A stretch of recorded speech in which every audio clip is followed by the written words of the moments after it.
diemžēl tā informācija, kas ir publiskajā telpā, nebūtu nav tā, kas ir glaimojoša uzņēmumam. Covid izraisīja gauss? Atbilde – nē. Vai karu izraisīja gauss? Atbilde – nē. Bet tas, kas notiek ar kompāniju Air Baltica, tas ir prātam neaptverami, jo jau kuro gadu valdība nevar nodefinēt skaidru politiku. Ir diezgan skaidrs, ka tas Latvijas valsts valdības saimniekošanas laiks Nacionālajā aviokompānijā velk pēdējās dvašas.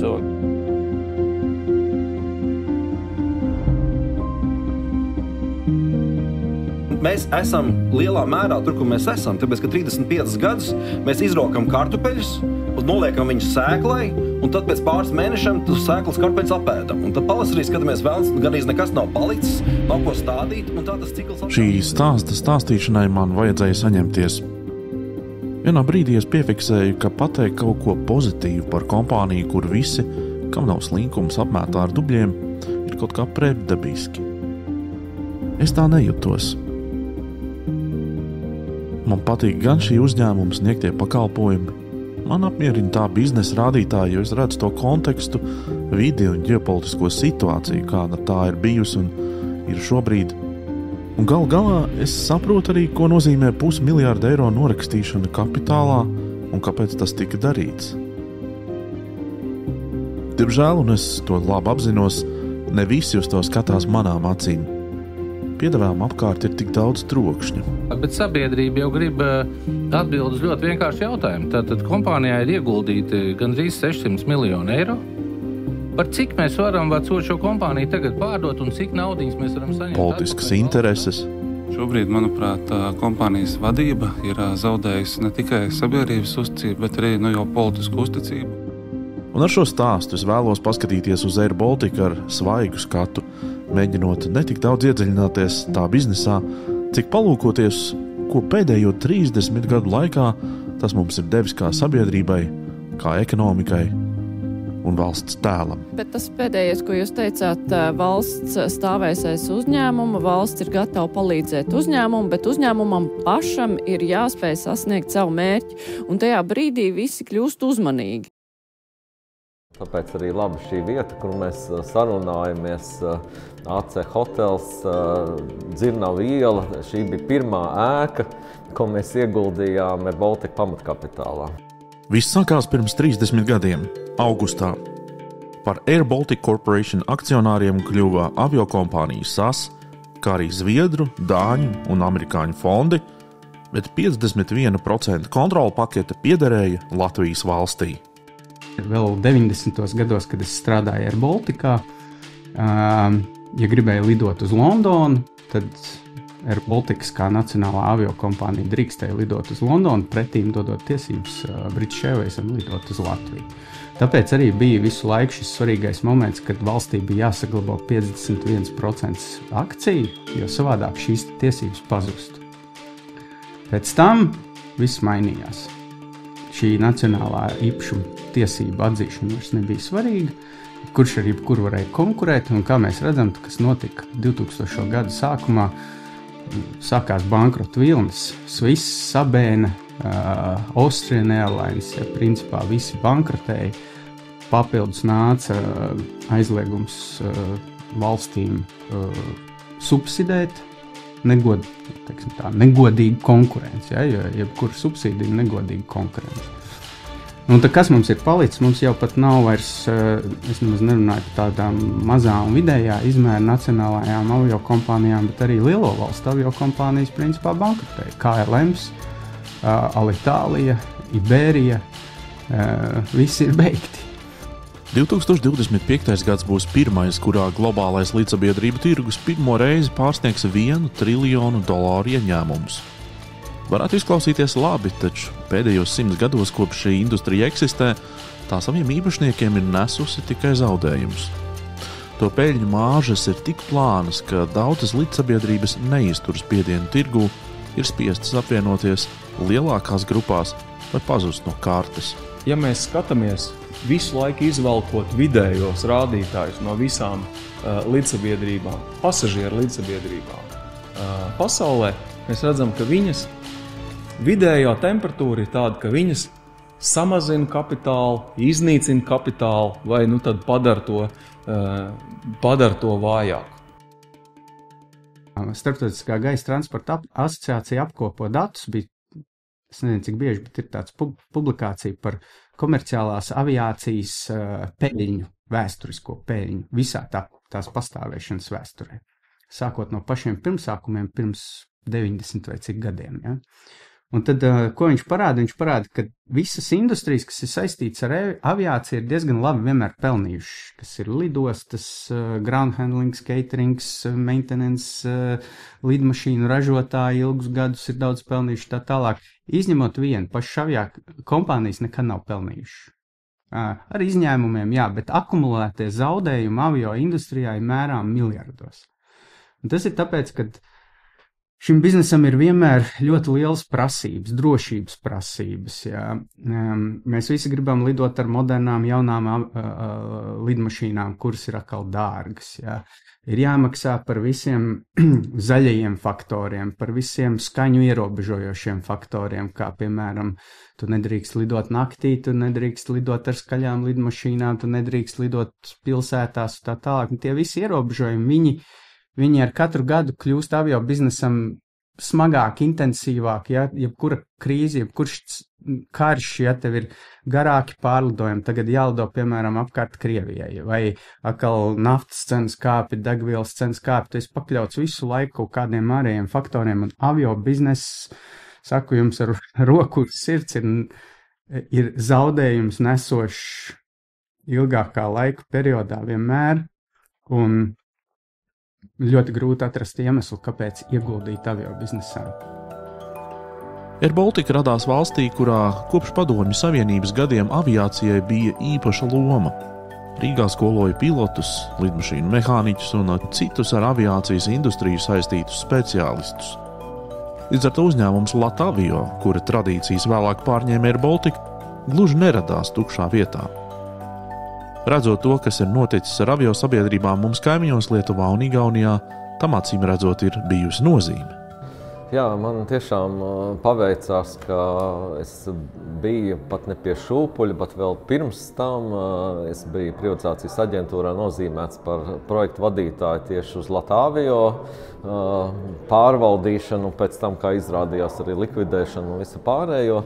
Un, manuprāt, ja es atceros tos laikus, nebija tādas runas, ka mums nevajadzētu savu avio kompāniju. Bija tikai jautājums par to, kādā veidā ar kādiem partneriem veidot. Protams, ka bija arī tas ļoti sāpīgs tas pārejas periods no Latavio uz jauno avio kompāniju. Es atceros vēl tādas pavisam trakus stāstus, kad mēs ar Jāni Nagli braucām uz lidostu, kur bija sapulcēti visi Latavio tādi darbinieki, nevalsts valodā runājoši, maigi sakot, un lielas publikas priekšā mēģinājām iepazīstināt ar potenciālajiem investoriem. Un tad tas sarunas tonis bija apmēram tāds pats kā mūsdienās sabiedriskās apspriešanās par vēja parkiem vai kaut ko tādu. Bet, ja nopietni runā, tad nebija alternatīvas, bija tikai doma, kādā veidā šo te kompāniju varētu palaist. Es esmu bijis klāt no pašas pirmās dienas. Es domāju, es biju iesaistīts dibināšanas procesā, es biju konsultants privatizācijas aģentūrā un strādāju no līguma pirmsākuma līdz kompānijas izveidošanai. Tad es biju ilgi kompānijas padome, es biju padomes priekšsēdētājs, un tad, protams, vēl vairāk nekā 10 gadus kā vadītājs. Dabiski man ir sentimentāla sajūta par kompāniju. Bertolds Fliks kompānijas straujo izaugsmi sekmēja uzreiz pēc tam, kad SAS no Rīgas aizgāja. Kāpēc aizgāja? Par to pilsētā klīst dažādas leģendas. Daži min intereses zaudēšanu par šo tirgu. Daži atceras epizodes, kurās tolaik aktīvais uzņēmējs Andris Šķēle spēlēja nozīmīgu lomu. Tolaik savu uzvaras gājienu Eiropā uzsāka zemo cenu līdzsabiedrības tādas kā EasyJet un Ryanair.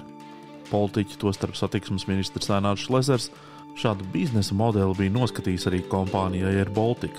Tāpēc, kā mēs redzam, šim modelim ir savu specifiku. Tas nekādā mērā neņem īsti vērā to saucamo air connectivity, jeb noteikta veida savienojums noteikta veida reģionam. Ja, tātad, kur ir lēti, kur ir iespējams ar savu cenu konkurēt, ja, starp tām divām pilsētām vai starp divām lidostām, šis modelis strādā. Tur nav šī principa, ka ir jābūt kaut kādai savienojumībai, lai, piemēram, lidotu no punkta A uz punktu C, ir izdevīgi lidot līdz punktam B, un par to ir padomāts. Viņi lido tikai šis point-to-point saucamais, kā teikt, no vienas pilsētas, no vienas lidostas uz otru lidostu, un viņi nerūp vispār, kas tur tālāk apkārt notiek. Tas var notikt naktīs, tas notikt var tur tuvu pusnaktī vai ļoti agri no rīta, kad ir nērti un cilvēkiem skaidrs, ja viņi lido par zemu cenu, viņi pielāgosies visiem šiem te momentiem. Bija diskusija ar satiksmes ministriem, ar politikiem nepārtraukt, kā mēs varam izveidot Rīga kā tranzīta centru, kā attīstīt lidostu un kā paplašināt šo modeli. Protams, ja politiķi redz, ka kaut kas veiksmīgi strādā, viņi grib vairāk. Tur dažreiz bija jāpiebremzē, jo nevar visu darīt vienlaicīgi, bet cik arī grib, tas nav iespējams. Iespējams nav nobremzēt arī Aināru Šleseru. Redzot, ka Bertolds Fliks viņam nepakļausies, viņš kā atriebjoties uz Rīgu 2004. gadā atveda Maiklu Olīriju, kurš no Rīgas ne tikai sāka organizēt Ryanair reisus, bet gan piesolīja Rīgas lidostā atvērt arī bāzi. Kas nav leģenda un kas ir fakts, ir, ka Šleserkungs uz mani darīja spiedienu, cik viņš vienkārši varēja, lai būtu vairāk lidojumi un zemākas cenas. Jūs bijāt dusmīgs uz to, ka viņš Ryanair atved uz Rīgu? Dusmīgs nav tas vārds. Es domāju, ka tā nepacietība gaidīt, līdz mēs varētu izveidot to pašu, varēja gaidīt bišķi ilgāk, bet tajā pašā laikā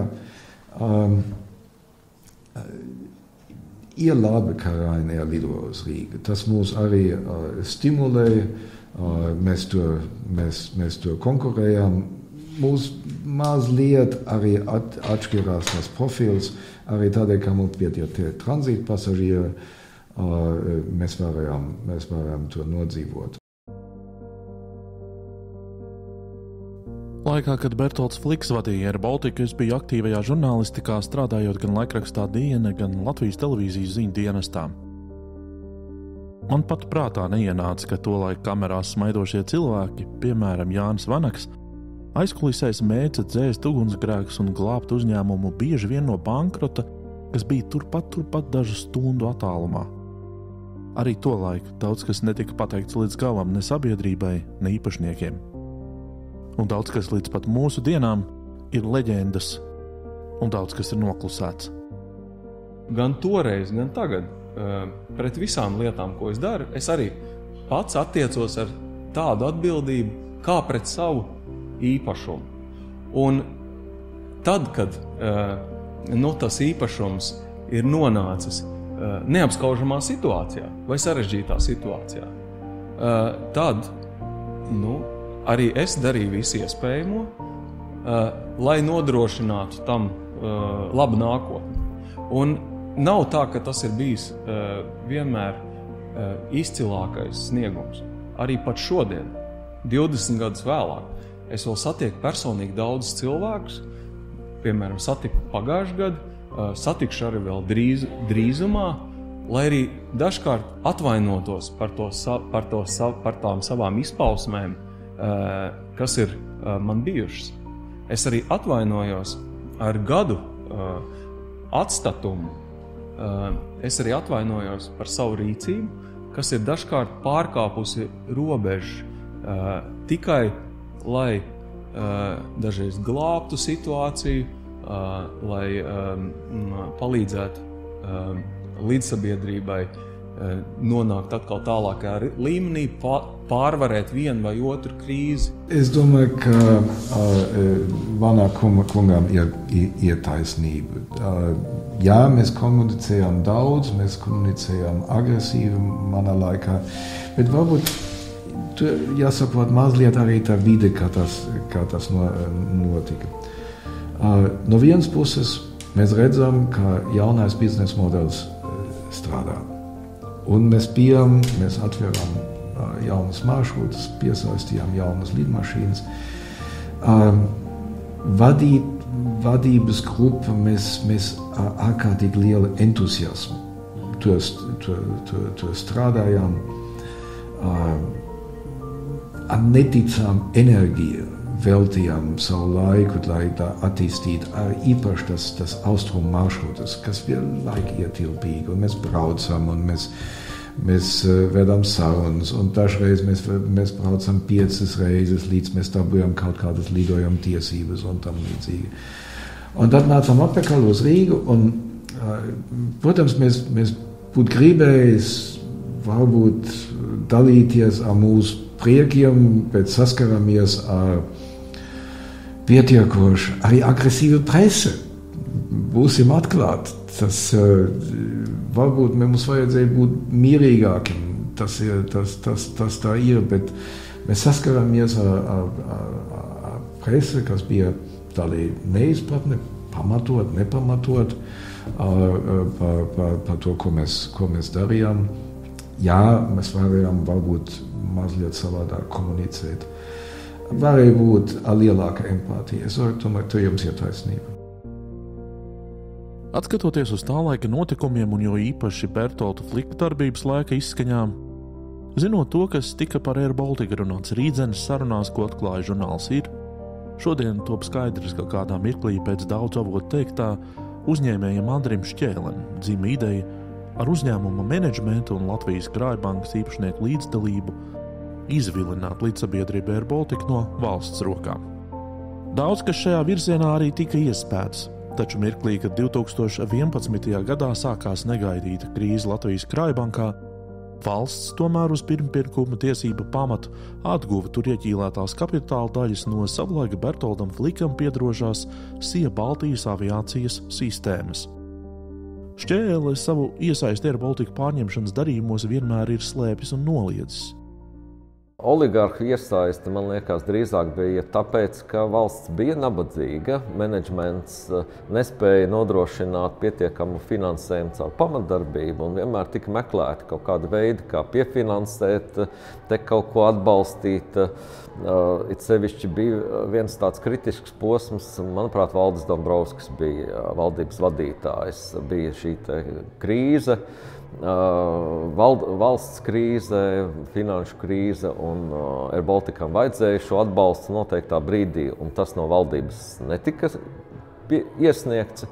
Un tad tika meklētas dažādas schēmas, kā tomēr atbalstīt. Caur Krājbanku tur, es neteiktu, ka oligarhi tā nāca un teica, klausies, kā mēs te varētu šite paņemt, te kaut kādu lidmašīnīti, vēl kaut ko. Es teiktu, ka tas, ja no šodienas pozīcijām skatās, tas bija tā laika menedžmenta Bertolda Flika tāds izmistīgs mēģinājums atrast finansējumu veidu, lai noturētu kompāniju, lai viņi neaiziet pa maksāt nespējas taku. Lai novērstu krīzi uzņēmumā un uzliktu to atkal uz drošām attīstības sliedēm, valdība tolaik pieaicināja neatkarīgu finanšu konsultantu uzņēmumu Prudentia. Atceros, ģirtām zvanīja tā laika viens no, politiķiem, arī mūsdienu politiķis Artis Kampārs, un teica, ka tur ir, var sakot, visi slikti, tā situācija ir sarežģīta, un vajadzētu kaut kādu padomu, vismaz neoficiāli no sākuma parunāties. Un tad mēs ar ģirtu, atceros, abi, kopā domājām, ko mums darīt, jo skaidrs mēs apzināmies, ka ja mēs tur iesaistīsimies, tur tā situācija ir maigi sakot, sarežģīti. Ja? Jāņem arī vērā tas, ka Latvija tajā laikā atradās smagā ekonomiskā situācijā. Aizvien vēl bija Starptautiskā valūtas fonda un Eiropas komisijas attiecīgi šī uzraudzība. Latvijai visi būtiskākie lēmumi finansiāli bija jāsaskaņo ar šiem tā kā, kreditoru pārstāvjiem, uzraugiem, ja, un tam līdzīgi joprojām. Un aviācija mēs apzināmies klasiskā izpratnē, klasiskie plānotie šie regulārie pasažieru pārvadājumi ir smags bizness jebkurā pasaules punktā, jebkurā kontinentā. Līdz ar to mēs sapratām, ka tas Air Baltics ir reizē interesants un, protams, Latvijas zināmā mērā dārgums, bet šis dārgums, tā teikt, ir sarežģīti menedžējams. Ja. Bet mēs neteicām nē, atceros, tad satikāmies, tad vēl kāds bija no jau Air Baltic menedžeriem tā laikā, un tad jau kaut kā mēs tur mēģinājām saprast, ko tur darīt, nedarīt, un pakāpeniski mēs tajā visā stāstā ļāvāmies ievilkties, ja tā var teikt. I was in summer 2011 at a Boeing event, nothing to do with the Baltics, and a salesperson from Boeing, the sales director, said to me, he got a call if I would be interested to look at a project in the Baltics, not giving me an airline name. And I said, yeah, we can talk as you normally do, you talk. There was nothing concrete, I didn't know the name. And then I had a call with a person called Kalis Krashtins, which I didn't know. He called me and he said that it would be about Air Baltic if I would be interested to have a more intense interview. Tomēr Martins bija ar pieredzi, ar arī šo te gan pozitīvo, gan negatīvo pieredzi Malev gadījumā Ungārijā. Ja? Tālāk viņam pozitīvā pieredze ar Deutsche British Airways un veiksmīgi šo te kompānijas restruktūrizāciju un pārdošanu investoriem. Attiecīgi tur bija šie stāsti, kurā viņš ir spējis, kā teikt, no sarežģītām situācijām sakārtot kompānijas un viņas veiksmīgi pārdot investoram, arī attiecīgi piesaistīt investors vai arī tālāk šīs kompānijas nodot jau tur citā kaut kādā strateģiskā līmenī. Tā kā tas arī bija tas pozitīvais faktors pēc arī tiem formāliem kritērijiem, ko veica Amrop. Gauss attiecīgi tur dabūja pēc tā scoringa, saucamā pēc punktiem, tur visaugstāko novērtējumu. We then had a month's delay before I signed on the 1st of November 2011 as a CEO, just with a one-year contract. The task why I was hired was only to come up with a plan of what could be done at a company which was at that time in distress. And so my task was only to come up with solutions, different solutions, within 6 weeks to present to the Cabinet of Ministers. What would you do with the company as it was? So that was my task. And only later, when I did that, we agreed in the Cabinet to how to go forward. My preferred solution was the solution also the Cabinet accepted. There were several solutions presented. And then I hired larger consultant firm, Beast Boston Consulting Group, out of a tender. I hadn't worked with them before. We developed then a proper plan. That plan became the base of the restructuring. And only when that plan was presented, I was asked if I would also execute the plan. And then basically my journey started, because that first year was basically, I came here to do a job for a year, to leave again, because I had delivered the plan. And then that's how I stayed here. And now I'm here more than 13 years, but that's how I came. So a headhunter called for a project. I didn't know about the company. And then I came, took the project, delivered on that project, and then I liked it. They liked what I was doing, and then we continued. And then I have gone through so many different restructurings, basically, of the same company. That's why I'm still here. Because normally it's not typical, if you're not born in a company, that you stay so long. But in my case, I'm now one of the longest serving airline CEOs, actually. There's Michael O'Leary in Ryanair is longest, Tim Clark in Emirates, and then very soon it's me. Ja Flika plāns bija veidot Air Baltica hibrīdu starp zemo cenu līdzsabiedrību un vienlaikus nacionālo aviosabiedrību, kas attīsta maršrutu tīklu no Latvijas un piesaista tranzīta pasažierus, tad Gauss savā ziņā šo plānu turpināja. Taču apzinājās vienu būtisku faktoru, kas var izrādīties izšķirošs – lidmašīnas. There was at no time a business plan which would focus on a single fleet, because when I came, I had Fokker 50s, turboprops, old turboprops. I had old Boeing 737s, classics. I had 757s, long-haul aircraft. and inherited brand new Q400, very efficient turboprop, but at a very high price. And so at that time there was no idea what would be the next jet. The previous management had defined it should be an Airbus A320, A319, but it wasn't closed. So one of the bigger things I did in this restructuring, identifying a future jet type. But at that time not yet saying that all the other aircraft would not be part of it. That came at a later stage. Then we did a normal tender process between Boeing and Airbus. At a later stage we brought in Bombardier because they said they would also have something, which we didn't believe at the time that would be a good aircraft to come. And then we did decide in a structured process which future aircraft type would we buy. And the selection was between A319neo, at the time didn't exist, 737-700 MAX didn't exist, and CS300, the today A220, which also didn't exist. All of them were only on paper, none of them was flying, and we selected the Bombardier aircraft out of all the negotiations we had, a combination of performance and price, and then we executed that as a decision in 2012, and at that time we were not the launch operator of that type. But it took us then until 2016 before the first aircraft came, because the aircraft program itself had a delay. If we today do a retrospect, we go back and look at the decision, the A319neo is not being used. The 737-700 MAX only rarely. So the number one aircraft in this category is the Airbus A220 today. We basically knew this already at 2012, because if you analyze the documentation, you can see this in black and white. The reasons for it are today the same, why the A220 is so much better than the other two. And even the engine issues are also on the other two. So even that engine issue, which came later as a problem, was part of, at that time, not a part of the selection, but today would be something.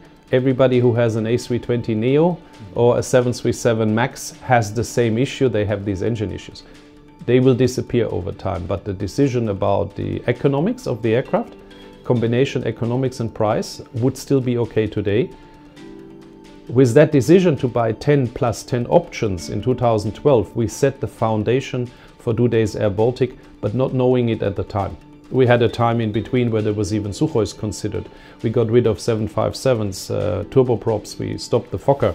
So many decisions came over time, and only in the COVID time we took a major strategic decision, probably the largest one for the airline's future. We said we stop everything which existed, because we were grounded, we didn't fly. We didn't know when we would ever fly, so we came up with a plan to say, okay, and we had an order for more Airbus A220. We said, okay, strategically what we do when we start again ever, because nobody knew would we ever start. If we ever start, we would do this only with one aircraft type. Covid laiks Air Baltica bija smags trieciens. Arī mums šis laiks noturot nefunkcionējošu līdzsabiedrību, kas jau tās darbības laikā izmaksā dārgi. Pie dzīvības bija vairāk nekā 340 miljonu eiro dārgs prieks. Daudzi man šodien saka, ka valstī vajadzēja to laiku izmantot un pilnībā restruktūrizēt Air Baltica, noņemot no dienas kārtības visus plānus par maršrutu attīstīšanu, bet fokusēties tikai uz galvenajām lielajām savienojumu lidostām, lai pildītu nacionālās aviosabiedrības lomu. Tā vietā Gauss pirka jaunas lidmašīnas un vēra vaļā jaunas bāzes ārpus Rīgas. We were starting again, and exactly then the war broke out, which hit us more than any other airline here, because we had now a growth path based only on Airbus A220. They were coming in because we didn't fly anything else anymore, and suddenly we lost all Russia, Belarus and Ukraine. Which was basically on the same time when the COVID came to an end. Yeah. The airline got into the next crisis, and now we had 5 aircraft too many. And again, the problem, you cannot just say, okay, I don't use them, because you pay the lease rate every month. So we offered them, and not delaying future aircraft coming in, because you could have tried to negotiate with Airbus that you say, we want to take these aircraft later, but it comes at a cost. So we did a business case and said, if we can find a home for them, wet lease out, then we can make the money and we can continue growing until we are out of this situation, because nobody thought that war would take 3 years. So everybody said it's 3 days and it's over. But I think we all learned something about COVID and the war, that the things are never as the experts say. So we gave 5 aircraft to SAS. They needed these aircraft at that time. They were not in bankruptcy. Paid good money. We made profit with that business. And in parallel, we could develop our scheduled business. And only as the war was still going on and aircraft were coming in, we were deciding, so do we take aircraft into scheduled business or into wet lease business? Looking at the profitability numbers of the wet lease business, it's still today, it will change over time, it's a more profitable part of our business, the wet lease business, than the scheduled business. Gausa plāns šķiet ne visiem ir paprātam. Daudz to sauc par Latvijai nepiemērotu un ļoti riskantu. Tur ir savi riski arī šim te lidmašīnu iznomāšanas modelim, jo ne šie te paši nomātāji ir īpaši priecīgi. Ir Lufthansa un Lufthansa grupas arī ārobiedrības, kas ļoti iebilst par to, ka te nāk kāds ar dempinga nosacījumiem, startē un mūsu vārdā pārvadā. Tas īsti arī nepalīdz tiem brandiem, kuri tiek apkalpoti. Tās ir lidmašīnas ar citu vārdu, un tas varbūt palīdzēja Baltikam sevi nostiprināt kaut kādos tirgos ar atpazīstamību un tā, bet ja es esmu nopircis Lufthansa biļeti, un man tā kā gribētos lidot ar Lufthansa lidmašīnu. Trūkst uzticība esošam biznesa modelim. Es teikšu atklāti.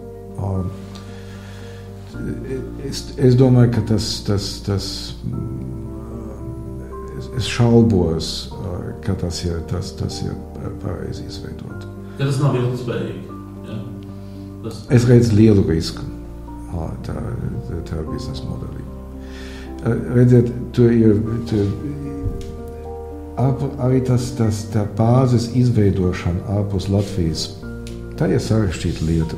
Tādā kompānija darīt kā Ryanair, bet tomēr kompānija kā Air Baltic, cik tā ir liela Rīgā, ir bundos kaut ko citu.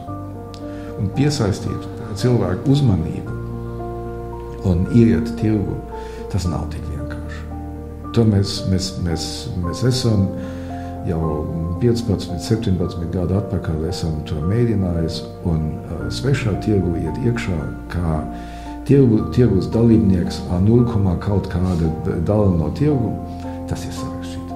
Es neesmu pārliecināts, ka tas ir pareizs ceļš. Otra lieta, es nedomāju, ka tas ir pareizs ceļš būvēt visu biznesu uz to, kā iznomāt lidmašīnas citām aviokompānijām.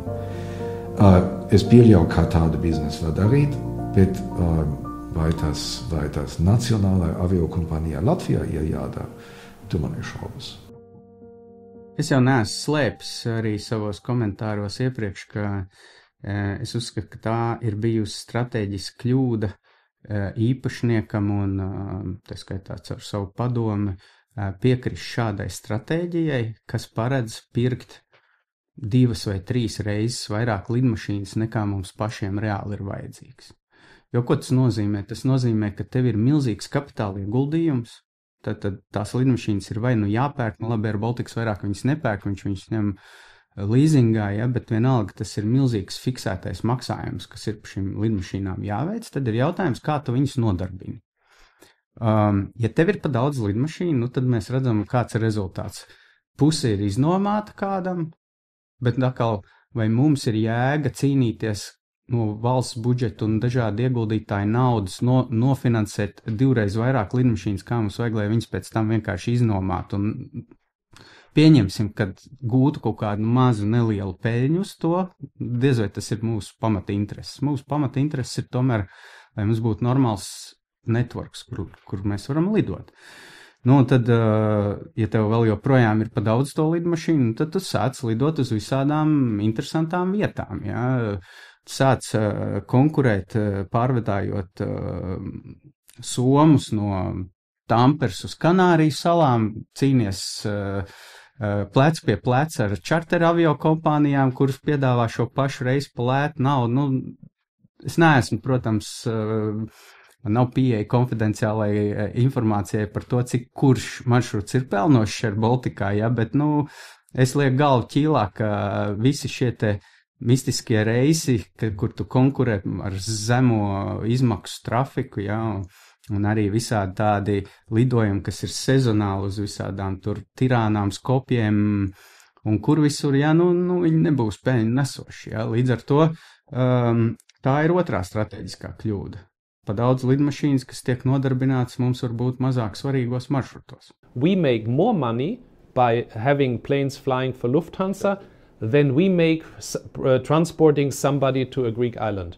Yeah. Because that is not as profitable. To fly in Estonia, we make more money per passenger in Estonia than we make in Latvia, just because of the economic power of the population traveling. The same in Lithuania. Country is bigger, there's economic growth, there's systems in place where the Lithuanian government or the airports have a system that they even support us in a risk-sharing model to fly to airports, which is something we don't have here. The airport, Riga Airport, which is doubling in size, there's a big building going on, Rail Baltica in the future is coming. All of these projects are built on a growing national aviation system, our technical department. If we look at the last 30 years, we have paid 250 million euro to Riga Airport, and the air traffic system. So this was cash from our bank accounts going to something which is also owned by the taxpayer. And again, the airport produced a lot of jobs, GDP and so on. Mārtiņu Gausu var saprast. Viņš no visa šī vēlas izveidot veiksmīgu biznesu un, protams, riskējot Air Baltica ienest jaunā līgā. Taču vai tās ir valsts intereses?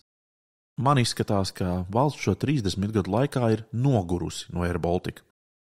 Tāpat tiesi, kā īpašnieks ir vairāk stāvējusi malā un skatījusies, kā šajā kompānijā saimnieko tā vadība. Un tā arī līdz galam nav spējusi definēt pati, ko mēs īsti no šī uzņēmuma vēlamies. Jebkurai kompānijai ir pašsaglabāšanās instinkts. Ja? Viņi grib turpināt darīt to, ko viņi dara. Un, protams, dabīgi ir tas, ka kompānija valdes, vadības ir pietiekami agresīvs, kas grib izplesties, augt lielāks. Un tas ir daļa no tā pašsaglabāšanās instinkta. Tātad attīstīties, lai varētu strādāt ilgtermiņā labāk, ilgāk un tam līdzīgi. Un uzņēmums un vadība, gan valdes, gan padomas personā, ir ļoti labi realizējuši to savu instinktu. Kas nav bijis izcili labs, ir tas, kā mēs, kā akcionāri, kā valsts, esam to pieskatījuši un uzraudzījuši un pateikuši, kādas ir tās mūsu gaidas un intereses. Ja? Ko mēs sagaidām no tās kompānijas? Ko mēs patiesībā sagaidām? Kāpēc mums ir vajadzīga aviokompānija? Un tas ir mums jautājums, kas mums ar tevi šeit jāatbild, un arī kas mums ir jāatbild jebkurā diennakts laikā, tad, kad mēs to savu īpašumu pārvaldam. Un mums patiesībā ir viena galvenā interese. Mums ir svarīgi, lai tas īpašums mums veicina ekonomikas izaugsmi. Viņš veicina ekonomikas izaugsmi tad, ja viņš nodrošina savienojumus. Respektīvi, ja viņš lido, šeit var atlidot uzņēmēji, nodarboties ar biznesu, šeit var, tas kopumā tas ir kā tāds ceļš, kas veicina ekonomiku, veicina pārvadājumus, veicina transportu. Tā ir tā mūsu interese. To interesi var realizēt vairākos veidos. Viņi var realizēt tātad investējot nacionālā aviopārvadātājā, bet tas nav vienīgais veids, kā to var realizēt. To var realizēt arī citos veidos. Piemēram, konkursu kārtībā izsolot lidojumus un maršruts. Tas ir atkal cits veids. Tā kā mums kā akcionāram, valdībai, Transsatiksmes ministrijai kā akcionāram, arī būtu svarīgi sev nodefinēt. Ja aviācija mums veicina tautsaimniecību, ja aviācija rada aptuveni 4% no iekšzemes koprodukta, tad cik mums tas maksā? un nav šaubu, vai tas maksā. Mēs redzam, ka ieguldot kapitālā, mēs patiesībā maksājam par savu infrastruktūru. Par to, ka mums ir tie lidojumi, ka viņi ir pietiekami bieži, ar jaunām, labām lidmašīnām, un mums ir kaut kas vairāk nekā igauņiem vai lietuviešiem. Un tad ir tas jautājums, ja mums tas ir, ja mums tas dod 4% no iekšzemes koprodukta, ja mums tas dod 40,000 darba vietas, cik tas maksā? Un visi mēs nodefinējam, ka tas mums maksā tik un tik. Nevis kaut kādas abstrakts cipars. Ja? Un tad mēs varam pajautāt to uzņēmumu vadībai, lai viņi to nodrošina. Ir tāds Stīvs Mārtiņš, viņam ir grāmata, kas saucās Managerial Capitalism. Tas ir tā, kad īpašnieks nav pietiekoši kompetents, lai uzstādītu pareizu stratēģiju kompānijas vadībai, un nav arī pietiekoši kompetents, lai viņu kontrolētu. Tad var pārņemt šīs kompānijas vadību, un viņi var izpausties dažādi. Ir lielas pasaules kompānijas, kurām ir ļoti daudz naudas, un tā vietā, lai atdot šo naudu ieguldītājiem un īpašniekiem, kuri ir gudri cilvēki, gudri īpašnieki, un kas prot ar to naudu vai prast ar to naudu kvalitatīvi rīkoties, šīm vadībām ir mērķis to naudu paturēt pie sevis. Ja? Labi, Air Balticam tās naudas nav, bet atkal pie varas ir menedžments, kuram ir vēlme kaut kā sevi attīstīt un padarīt lielāku, nozīmīgāku, nezinu. Pilnīgi dabiska vēlme, un ja tev īpašnieks un padomu to atļauj darīt, tu to dari. Tu nopērc 3 reizes vairāk lidmašīnas, kā tev vajag, tu lido uz visādām brīnišķīgām vietām, ja, un tu esi liels, varens, visur zināms, un varbūt, kad drīz tev piedāvās darbu, nezinu, kaut kādā lielā kompānijā vai kaut kur citur, bet tās noteikti nav mūsu intereses. Ja.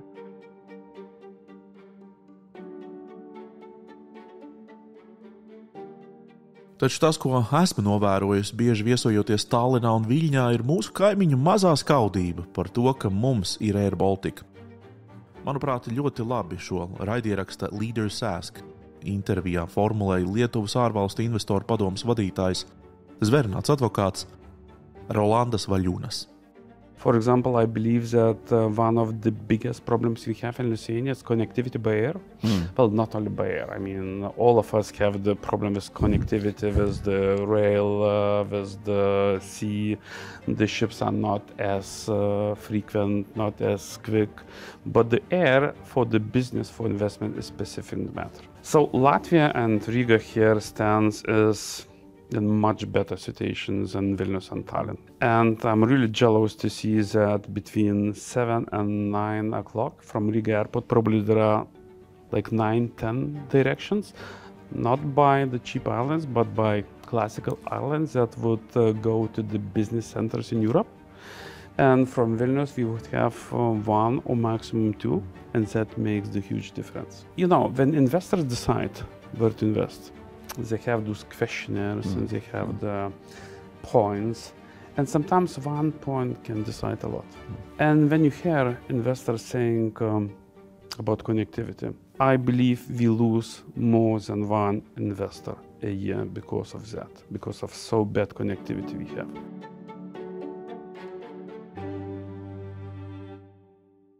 Don't ask why, but there is a calculation in my mind that one investment would bring 20 to 30 million euros in taxes a year. Well, there are huge investments like Thermo Fisher that brings hundreds of million euros in taxes. There are smaller, but 20 to 30, that would be what I see from my clients and the members of Investors Forum, and that's the number of money. Just think, if we would put 50 million euros a year into air industry, in the airlines that would have the main bases in Vilnius, how much flights we could have and how many directions we could have double daily to Stockholm, the flight leaving not at 6 o'clock in the morning and not the like one flight to Tallinn that leaves, I guess, around 10 o'clock in the evening. Yeah. That's the only flight to Tallinn from Vilnius, which is terrible, but we could have the double flights to 27 needed directions in Europe. Let's not speak about other places, the Europe, that would be important. Then definitely this money would cover that. let's not talk about the European legislation, state aid, because when there is a political will, then you can find the legal ways how to do it. And those money spent would be well paid, because investment would return this money immediately in a couple of years. So that's the problem, where I believe the Latvian government is doing much better job than Lithuanian, and Latvian politicians are looking much for wide to connectivity issue, because sometimes they get the criticism about the money they wasted. I guess the figure mentioned was 250 million during 5 years. In my view, it's not money wasted, it's money invested in the right direction. Ar īpašnieka lēmumu Air Baltica kotēta biržā būs noslēdzies liels būtisks posms uzņēmumu vēsturē. No brīža, kad šis uzņēmums patiešām kļūs publisks, tiks pāršķirta jauna lapas puse. Taču, vai publikai un investoriem šobrīd ir skaidrs, kas ir šis uzņēmums? Vai sabiedrība zina, kas notiks tālāk? Būsim godīgi, lai iet uz biržu, tev ir konsistenti jānodrošina, ka tu esi piegādājis kvalitatīvus rezultātus pēdējos gados, un ka tev ir ļoti skaidrs strateģiskās attīstības plāns, kur tā nauda, ko tu piesaistīsi biržā, tiks izmantot un kā viņi nesīs peļņu. Tātad tev ir, atgriežoties varbūt pie tās manas sākotnējā garā stāsta par tiem avio biznesa modeļiem, kāda eksistē, tev ir jābūt kristāli skaidrai vīzijai, kurš no šiem modeļiem tu būsi un vai viņš tev nesīs peļņu. Vai tu teorētiski taisies būvēt konkurentu Lufthansai un British Airways, ja, un tu taisīsi Rīgu par pasaules lielāko hubu, kā to ir izdarījuši, paskatāmies uz Emirātiem, gan Dubai, gan Etihads, ja, Abu Dabi ir izveidojuši pār valsts budžetu milzīgas kompānijas, kuras tagad ir mega pelnošas, jo viņi ir viens no lielākajiem pasaules hubiem. Ja? Tā ir skaidra stratēģija. Ja? Otrs variants, kad tu pasaki, jā, mums tagad ir 80 lidmašīnu flote, mēs atceļam biznesa klasi, atceļam visu, mēs uztaisam otru Ryanair un 2 reiz efektīvāku. Un mēs spiežam šo te low cost modeli un uz to mēs iesim, un tādā veidā mēs iekarosim, mēs būsim konkurents Vizam, Ryanairim, EasyJetam, ja, skaidra vīzija. Bet ja mūsu stāsts ir, ka mēs turpināsim būt kaut kas, nezinu, pa vidu kaut kas, nezinu kas, ar biznesa klasi, ar to, ar šito, ar vēl kaut ko, ja, es nezinu, tu, Kristap, investēt savu naudu, es ne. Man ir ļoti, es nezinu, kolēģi, kādi jums sev ir tādi ļoti lieli jautājumi iekšēji par to, vai Air Baltica ir īstais, ar ko sākt šo valsts un pašvaldības kapitāla uzņēmumu ieiešanu tirgu. Jo tam manās acīs vajadzēja būt skaistam, brīnišķīgam stāstam ar lielisku uzņēmumu, kuram viss ir kārtībā, nevis vidēji reiz mēnesī kaut kādas dievu brīnuma atrodās vai notiek. Kur cilvēkiem ir ierēķināts, ka viņiem nopērkot šīs akcijas būs jau tā peļņiņa, ka tur ir padomāts par šo labo pirmo pieredzi, jo man liekas, ka pirmās sākotnējā akcija obligācija Latvijas valsts vai pašvaldību uzņēmumiem nav tik daudz stāsts par reāli uzņēmumu. Ne, protams, tur uzņēmumam ir jābūt pamatojumam, loģikai, mērķiem, visam. Bet cik daudz stāsts Latvijas sabiedrībai. Mēs varam, jūs varat, tas ir ticami, tas strādās, tas būs labi. Jūsu bažas un satraukumi, kas arī ir loģiski satraukumi par slēpto privatizāciju, par interesēm, par to, ka mēs kaut ko zaudēsim kā sabiedrība, kā valsts, kad viss ir super. Un man ir ļoti liels bažas, vai Air Baltica stāsts varēs izstāstīt šo dziedējošo pieredzi. No visa, kas pēdējo gadu laikā ir burtiski gāzies ārā no preses un TV ekrāniem par Air Baltica, goda vārds arī man ir vajadzīga nedaudz dziedējoša pieredze. Bet esot žurnālistikā jau vairāk nekā 30 gadus, es arī labi saprotu, cik daudz nepatiesību un vienkārši falšas informācijas par šo uzņēmumu mums presē ir stāstīts. Latvietis vienlaikus mīl un vienlaikus ienīst šo uzņēmumu, un pats īsti nesaprot, kāpēc viņā ir šādas duālas sajūtas. We are sitting here in Riga, Latvia, and our maintenance is here, our crews are trained here, our employment is here. Yes, we do a lot outside and much more today outside than in Latvia, but every aircraft returns here because every aircraft is repaired in Latvia. Our mechanics are here, our pilot academy is here. We pay people in Latvia. We are not doing it like other companies, even Latvian airlines paying outside Latvia. We are doing this here. So we changed all of it to be a true Latvian company, and with that have been very successful, growing as a Latvian company.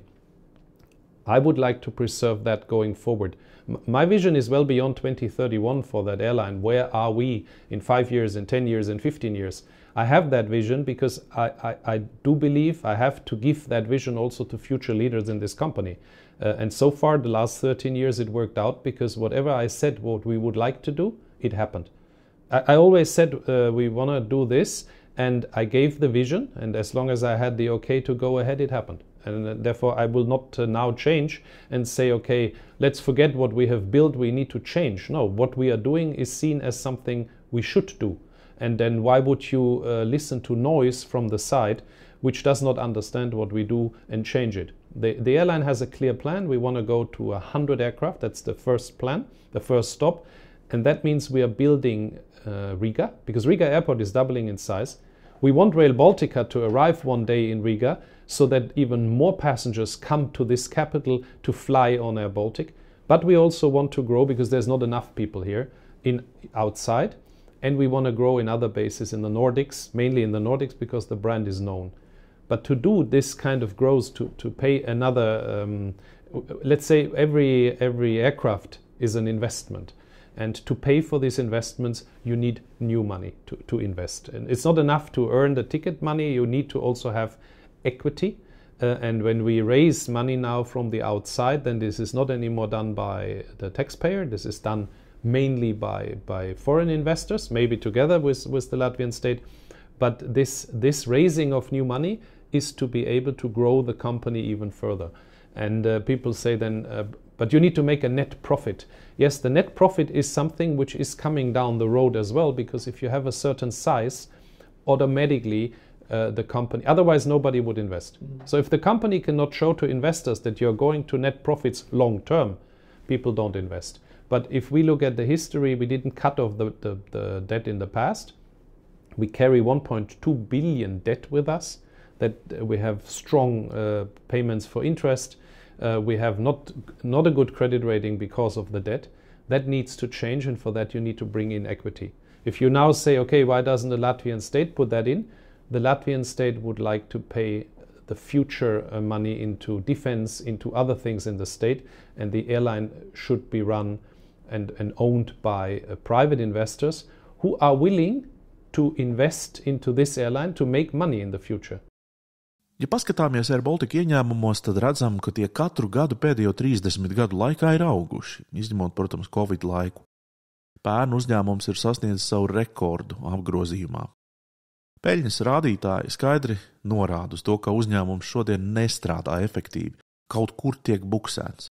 Taču, ja mēs raugāmies uz to devumu, ko iekšzemes koproduktā pievieno Air Baltica, te viss ir skaidri redzams.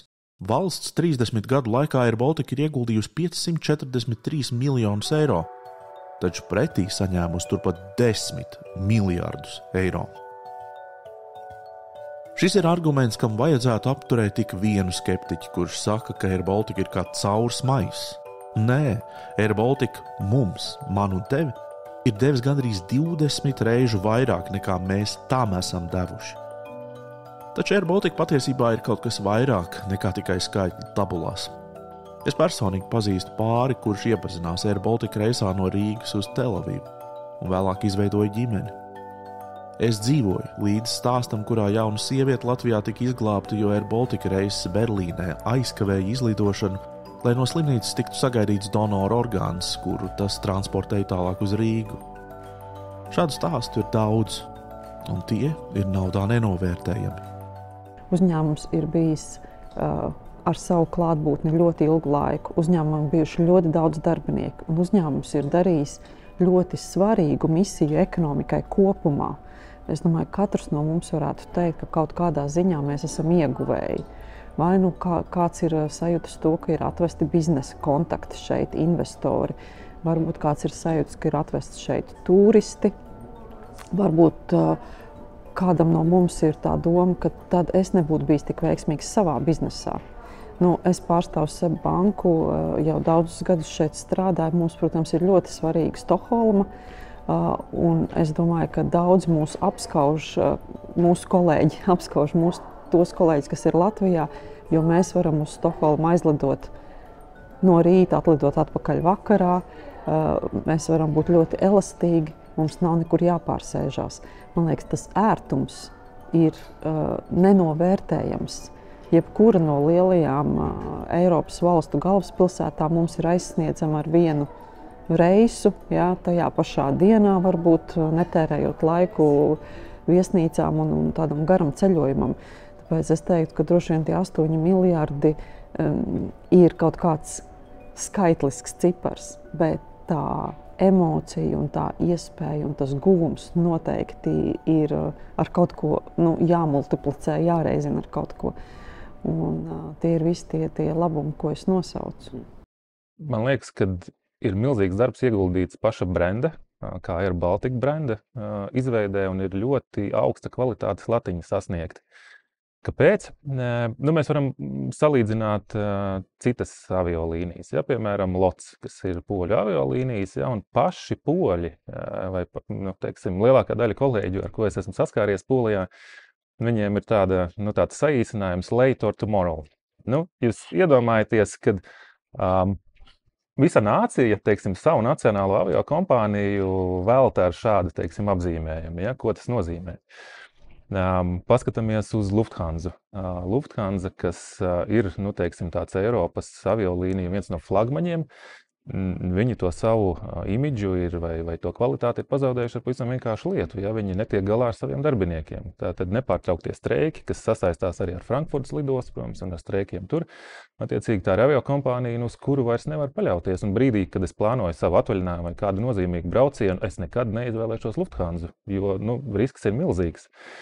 Un tādā ziņā Air Baltica ir daudz tāda drošāka un aviolīnijas, kur var paļauties. Un, ja, teiksim, runājot ar kolēģiem, kas ir gan Nīderlandē, gan Vācijā, gan Dānijā, visi brīdī, kad mēs runājam par pašu lidojumu kā tādu, un es saku, ka es atlidoju ar Air Baltica, es saku, Air Baltica. The Latvians are a very small nation. They speak a unique language, but they're very proud of being Latvian. And I had in 2018 the honor to be with a family, a real Latvian family, and celebrate with them the 100 years. I will never forget the feeling that family had around the table when they were individually talking about what it means for them to be Latvian. I have not seen that in Germany to that extent. And if we now look at these events which we create, they unite Latvians, definitely, and Air Baltic stands for Latvians, for it's Latvian. I was in Croatia a couple of years ago, and we were flying, I think it was Rijeka, and we were walking to the aircraft, and mainly Latvians going back home from holiday. And the feeling and the emotion when you are in a country which doesn't speak your language, nobody speaks Latvian in Croatia, but now people coming back from their holiday with their kids. And I was sitting in the front row and I saw how the cabin crew, Latvian-speaking cabin crew, said, Labrit. Their happiness to speak your language as a Latvian coming on board of an aircraft is so unique compared to Germans or English or Americans. And the Latvians sometimes forget that. We are the Latvian national carrier. We are Air Baltic. We are also the national carrier for Estonians, and we want to be for the Lithuanians because we are Air Baltic. But our DNA is Latvian. And this small nation has pulled off an airline which is respected in the world. And we always make sure that people know we are from Latvia. And the most applause I get internationally when I show where we are from and how many people we are in Latvia, I get standing applause internationally in the US, in Canada, if I say what story we have built from this small country.